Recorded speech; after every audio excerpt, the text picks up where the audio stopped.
لله وكفى وسلام على عباده الذين اصطفى أما بعد فأعوذ بالله من الشيطان الرجيم بسم الله الرحمن الرحيم إنا أنزلناه في ليلة القدر وما أدراك ما ليلة القدر ليلة القدر خير من ألف شهر تنزل الملائكة والروح فيها بإذن ربهم من كل أمر سلام هي حتى مطلع الفجر. وقال النبي صلى الله عليه وسلم من قام ليلة القدر إيمانا واحتسابا غفر له ما تقدم من ذنبه او كما قال علیہ الصلاۃ والسلام. بزرگوں اور دوستو، رمضان المبارک کا بابرکت مہینہ چل رہا ہے. اس مہینے کا پہلا عشرہ پورا ہو چکا ہے.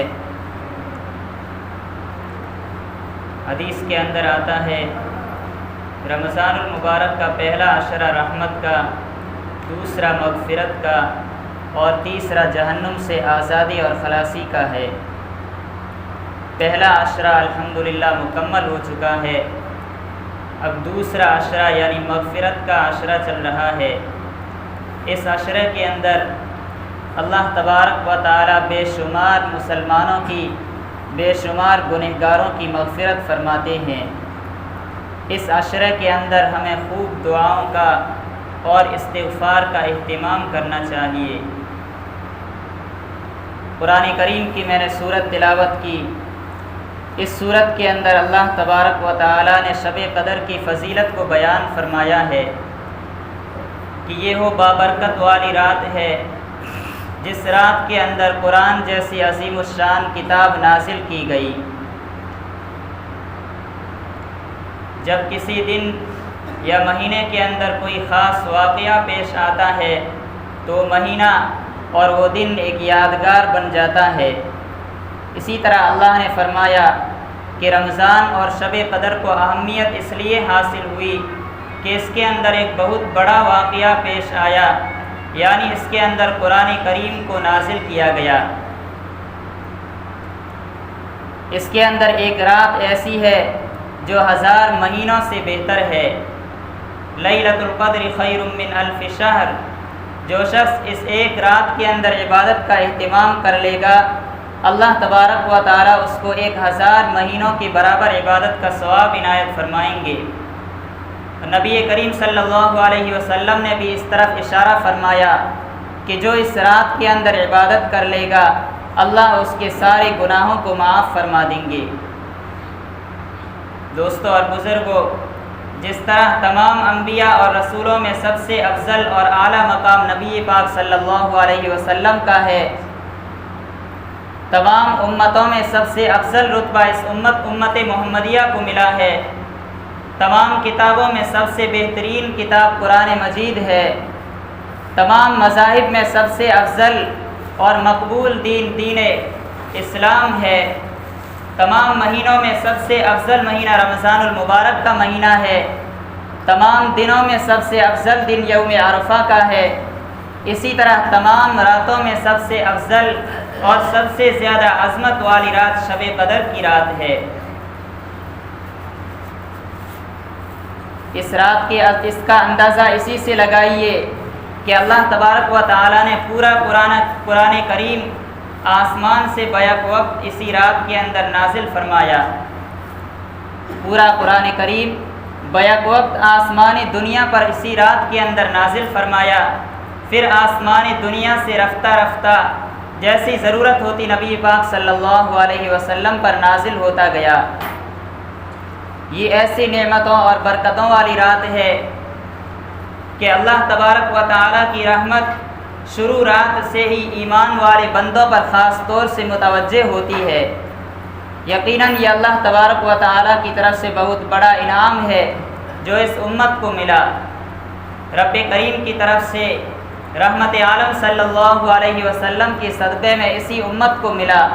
پچھلی امتوں کو یہ انعام اور یہ فضیلت نہیں ملی تھی. اس کی وجہ یہ تھی کہ پچھلی امتوں کی عمریں بہت زیادہ لمبی ہوا کرتی تھی. کسی کی 700 سال، کسی کے 800 سال، کسی کی 1000 برس تو کسی کی 2,000 برس عمریں ہوا کرتی تھی۔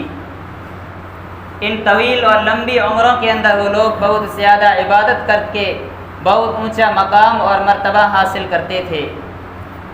نبی کریم صلی اللہ علیہ وسلم نے ایک مرتبہ صحابہ کے سامنے بنی اسرائیل کے ایک شخص کا واقعہ پیش فرمایا کہ بنی اسرائیل کے اندر ایک شخص تھا جس نے اللہ کے راستے میں 1000 سال تک مسلسل جہاد کیا، لگاتار 1000 برس تک اللہ کی راہ میں جہاد کرتا رہا۔ جب صحابہ کرام نے یہ بات سنی تو صحابہ کرام کو افسوس ہوا اور حسرت ہوئی کہ ہماری عمریں تو ان کے مقابلے میں بہت کم ہے، ہم اس چھوٹی سی عمر کے اندر چاہے جتنی عبادت کر لیں لیکن وہ مقام اور وہ مرتبہ حاصل نہیں کر سکتے جو پچھلی امتوں کے لوگوں نے عبادت کر کے حاصل کیا تھا۔ اور یہ تمنا کی کہ کاش ہماری عمریں بھی اتنی لمبی ہوتی تاکہ ہم بھی اللہ کی بہت زیادہ عبادت کر کے اونچا مقام حاصل کرتے۔ اللہ تبارک و تعالیٰ نے ان کی آرزوؤں کو اور ان کی تمناؤں کو دیکھ کر فرمایا، اے میرے پیارے حبیب صلی اللہ علیہ وسلم کے جانثارو مسلمانوں، گھبراؤ مت، اگرچہ تمہاری عمریں بہت کم ہے، اگرچہ تمہارے اعمال کم ہے، لیکن تمہارے اعمال کی قیمت اور اس کا اجر و ثواب بہت زیادہ ہوگا۔ تم ایک مرتبہ سبحان اللہ کہو گے، میں جنت کے اندر ایک درخت لگا دوں گا۔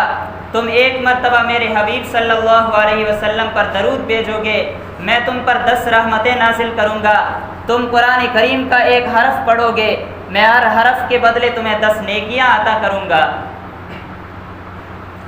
تم زندگی بھر گناہوں کے اندر مبتلا رہو، لیکن ایک دن پچھتا کر شرمندہ ہو کر کے میرے دربار میں آ جاؤ، سچے پکے دل سے توبہ کر لو تو تم مجھے غصے کی حالت میں نہیں پاؤ گے بلکہ مہربان پاؤ گے۔ تم اگر مجھے تنہائی میں یاد کرو گے، میں بھی تمہیں تنہائی میں یاد کروں گا۔ تم میرا ذکر کسی مجمع میں کرو گے، میں تمہارا ذکر اس سے بہتر مجمع میں کروں گا۔ اگر تم میری طرف ایک بالشت بڑھو گے، میں تمہاری طرف ایک ہاتھ بڑھوں گا۔ اگر تم میری طرف چل کر آؤ گے تو میں تمہاری طرف دوڑ کر آؤں گا۔ اگر تم اس ایک رات کے اندر عبادت کر لو گے تو میں تمہیں 1000 مہینوں کی عبادت کے برابر ثواب عنایت کروں گا۔ وَإِنَّ رَبَّكَ لَذُو فَضْلٍ عَلَى النَّاسِ وَلَكِنَّ أَكْثَرَهُمْ لَا يَشْكُرُونَ۔ بے شک یہ لوگوں پر اللہ تبارک و تعالیٰ کا بہت بڑا فضل ہے، لیکن اکثر لوگ شکر ادا نہیں کرتے۔ اللہ ہمیں اس کی حقیقت کو سمجھا دے اور خوب شکر ادا کرنے کی توفیق عطا فرمائے۔ نبی کریم علیہ السلام نے حدیث کے اندر فرمایا، من قام لیلۃ القدر ایمانا واحتسابا غفر له ما تقدم من ذنبی، کہ جو مسلمان اس رات کے اندر ایمان کے ساتھ اور ثواب کی نیت سے اللہ کی عبادت کر لے، کوئی دنیاوی دوسری اغراض نہ ہو، محض اللہ کی رضا کے لیے عبادت کے لیے کھڑا ہوا، غفر له ما تقدم من ذنبی، اللہ تبارک و تعالی زندگی کے سارے خطاؤں کو، سارے گناہوں کو بخش دیں گے۔ تو دوستو اور بزرگوں، یہ رات انتہائی قیمتی اور عظمت والی رات ہے۔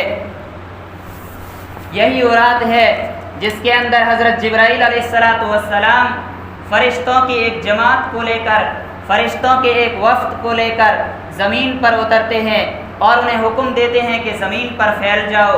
چنانچہ وہ فرشتے زمین پر پھیل جاتے ہیں، اور اب جب وہ ہر مسلمان کو اللہ کی عبادت کے اندر، یاد الہی کے اندر، ذکر الہی کے اندر مشغول پاتے ہیں تو ان کو اپنی وہ بات یاد آ جاتی ہے جو انہوں نے ابتدا میں انسان کی تخلیق کے وقت کہی تھی۔ جب اللہ تبارک و تعالیٰ نے حضرت آدم علیہ السلام کو پیدا فرمانے کا ارادہ کیا تھا، فرشتوں سے کہا تھا، انی جاعل فی الارض خلیفہ، کہ میں زمین کے اندر اپنا ایک نائب، ایک خلیفہ پیدا کرنے والا ہوں، ایک مخلوق پیدا کرنے والا ہوں۔ فرشتوں نے کہا، اتجعل فیہا من یفسد فیہا ویسفک الدماء، کیا آپ زمین کے اندر ایسی مخلوق پیدا فرمائیں گے جو خون ریزی کرے گی، قتل و قتال کرے گی، فساد کرے گی؟ تو اللہ تبارک و تعالیٰ نے انی اعلم ما لا تعلمون کہہ کر ان کو خاموش کر دیا تھا۔ لیکن آج جب فرشتے مسلمانوں کی یہ حالت دیکھتے ہیں، ان کو عبادت کے اندر، ذکر و تلاوت کے اندر منہمک پاتے ہیں، تو وہ اپنے اس فقرے سے معذرت کرتے ہیں کہ واقعی بڑی عظیم مخلوق ہے جس کی ایک رات کی عبادت 1000 مہینوں سے افضل ہے۔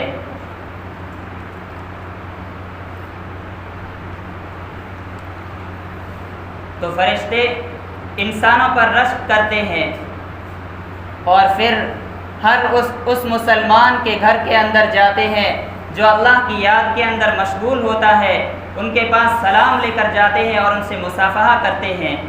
کیا اعزاز ملا! حالانکہ یہ اعزاز تو انبیاء کرام کا تھا۔ فرشتے انبیاء کرام کے پاس سلام لے کر جاتے تھے اور ان سے مصافحہ کرتے تھے، لیکن نبی پاک علیہ الصلاۃ والسلام کے صدقے میں اللہ نے اس امت کو یہ اعزاز عطا فرمایا کہ فرشتے ان کے پاس سلام لے کر جاتے ہیں اور ان سے مصافحہ کرتے ہیں۔ تنزل الملائکۃ والروح فیہا بإذن ربہم من کل امر سلام۔ فرشتے زمین پر اترتے ہیں اور ہر ایک کو سلام کرتے ہیں۔ ہر مسلمان کے گھر میں اللہ کا سلام لے کر جاتے ہیں سوائے 3 آدمیوں کے۔ حدیث کے اندر آتا ہے کہ 3 شخص ایسے ہیں جن کے گھر کے اندر اس رات کے اندر بھی رحمت کے فرشتے داخل نہیں ہوں گے۔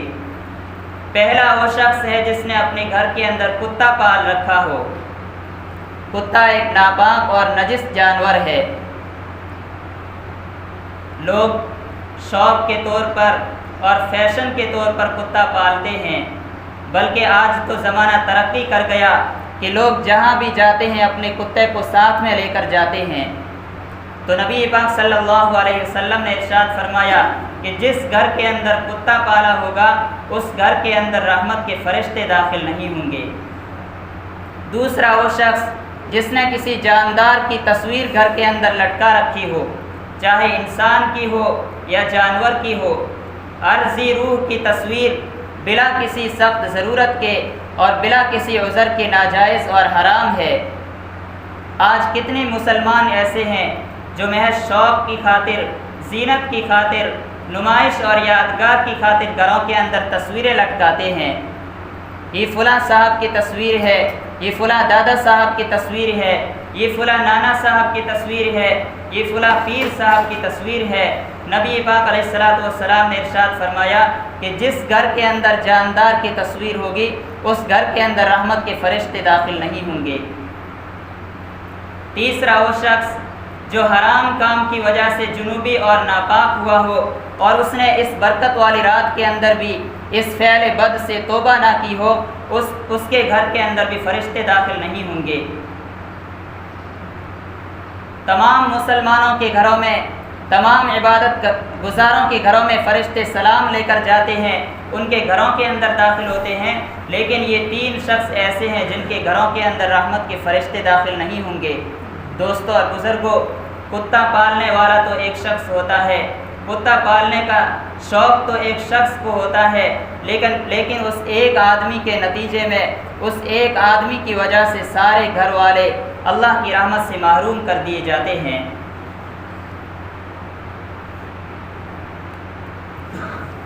اس کے بعد حضرت جبرائیل علیہ السلام ایک اعلان کرتے ہیں تو تمام فرشتے زمین پر پھیلے ہوئے، زمین پر متفرق تمام فرشتے ایک جگہ جمع ہو جاتے ہیں اور حضرت جبرائیل علیہ السلام سے پوچھتے ہیں، اے ہمارے امیر بتائیے آج اللہ نے امت محمدیہ صلی اللہ علیہ وسلم کے ساتھ کیا معاملہ کیا؟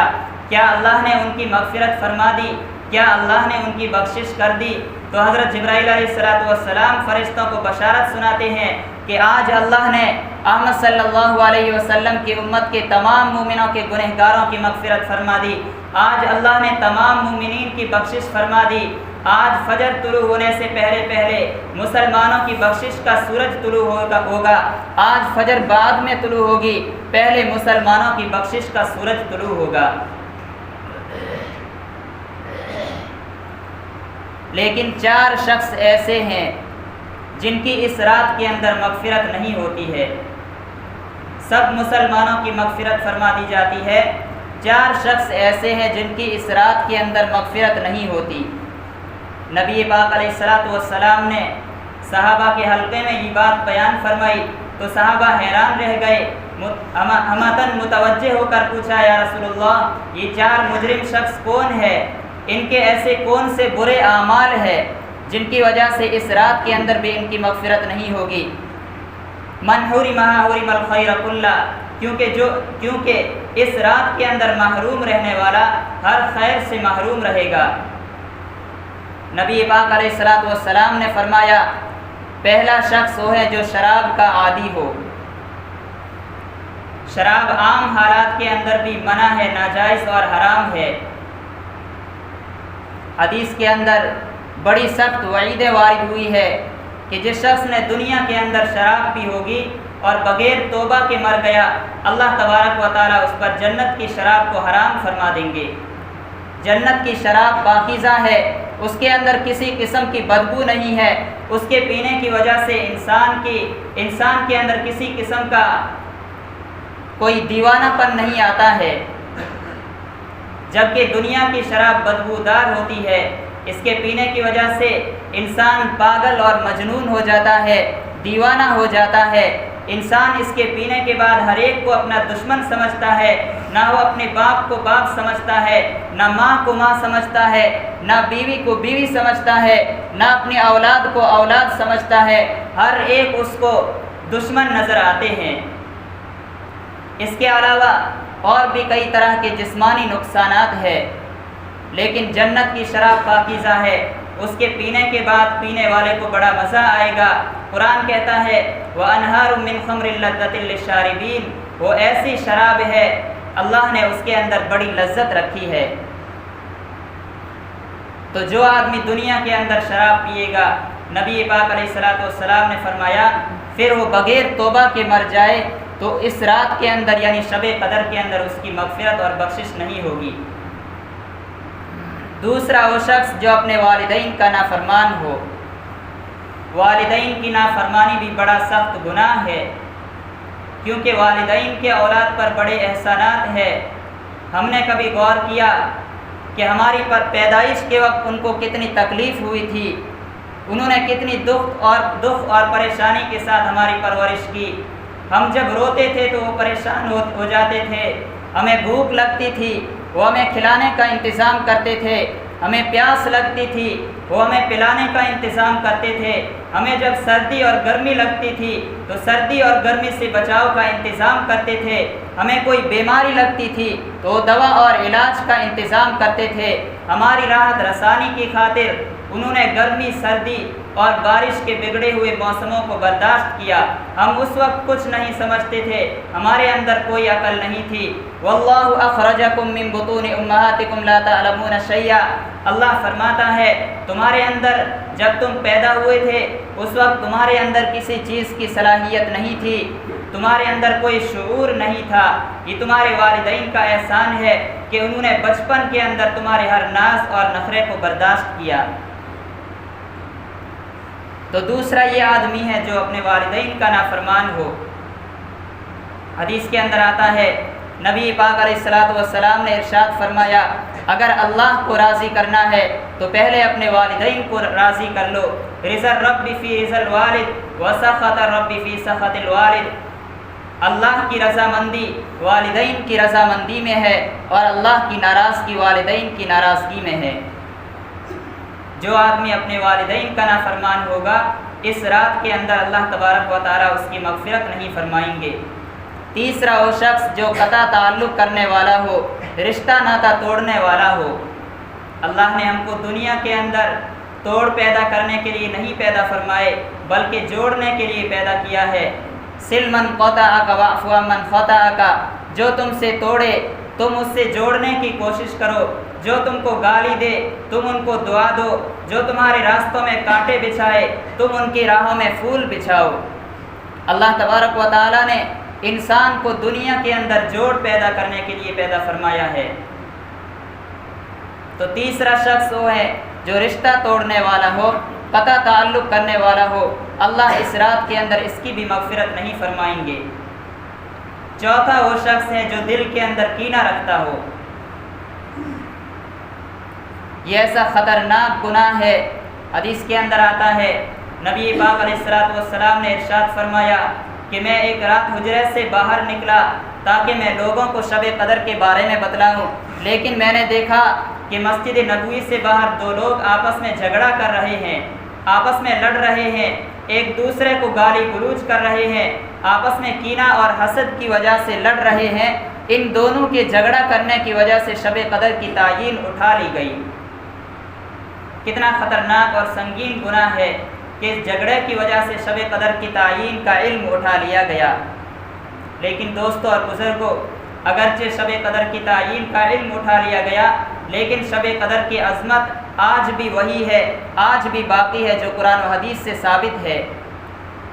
اسی لیے نبی پاک صلی اللہ علیہ وسلم نے ارشاد فرمایا کہ شب قدر کو رمضان کے آخر عشرے کی طاق راتوں میں، یعنی 21ویں، 23ویں، 25ویں، 27ویں اور 29ویں رات کے اندر تلاش کرو۔ ان 5 راتوں میں سے کسی ایک رات کے اندر شب قدر ہوگی۔ اللہ تبارک و تعالیٰ نے شب قدر کو پوشیدہ رکھا، اس کے اندر اللہ تبارک و تعالیٰ کی کوئی حکمت ہوگی۔ اللہ کا ہر کام حکمت سے خالی نہیں ہوتا ہے۔ دنیا کا بھی اصول ہے کہ جو چیز قیمتی ہوتی ہے، عمدہ ہوتی ہے، اس کو محفوظ جگہ پر چھپا کر رکھا جاتا ہے۔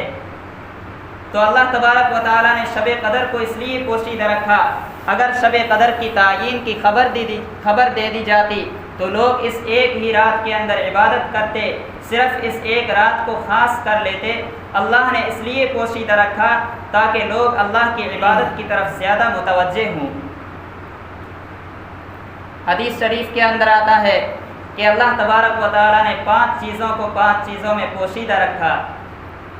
اپنی عبادت پر اپنی رضا کو پوشیدہ رکھا، گناہوں پر اپنے غصے کو پوشیدہ رکھا، نماز وسطیٰ کو دوسری نمازوں پر پوشیدہ رکھا، عام انسانوں میں اپنے خاص بندوں اور دوستوں کو پوشیدہ رکھا۔ اسی طرح رمضان المبارک کے اندر شب قدر کو پوشیدہ رکھا، کیونکہ یہ بڑی قیمتی دولت ہے۔ تو دوستو اور بزرگوں، رمضان المبارک کے مہینے کی ہمیں خوب قدر کرنے چاہیے۔ اس مہینے کا دوسرا عشرہ چل رہا ہے جو ان قریب ختم ہونے والا ہے۔ اس کے بعد میں تیسرا عشرہ شروع ہو جائے گا۔ تیسرا عشرہ جہنم سے آزادی کا اور خلاصی کا ہے۔ ہم خاص طور سے اس عشرے کے اندر عبادت کا اہتمام کریں، راتوں کو جاگنے کا اہتمام کریں۔ اللہ تبارک و تعالی ہمیں کہنے اور سننے سے زیادہ عمل کی توفیق نصیب فرمائے۔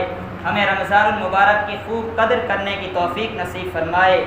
ہمارے بہت سارے ایسے بھائی ہیں جو پچھلے رمضان کو یا اس سے پچھلے رمضان کو ہمارے ساتھ تھے، ہمارے ساتھ اٹھتے بیٹھتے تھے، ہمارے ساتھ نمازیں پڑھتے تھے، تراویح پڑھتے تھے، روزہ رکھتے تھے، افطار کرتے تھے، سحری کرتے تھے، لیکن آج وہ ہمارے بیچ موجود نہیں ہے۔ وہ قبروں کے اندر جا پہنچ چکے ہیں، من و مٹی کے نیچے دفن ہو چکے ہیں۔ اللہ نے ہم کو یہ موقع عنایت فرمایا ہے۔ اللہ ہمیں خوب قدر کرنے کی توفیق نصیب فرمائے، اور اللہ سے دعا کرنی چاہیے کہ اللہ تبارک و تعالی بار بار ہمیں اپنی زندگی کے اندر رمضان المبارک کا مہینہ نصیب فرمائے۔ Thanks for watching. Don't forget to like, comment, share and subscribe to Al Wahid channel.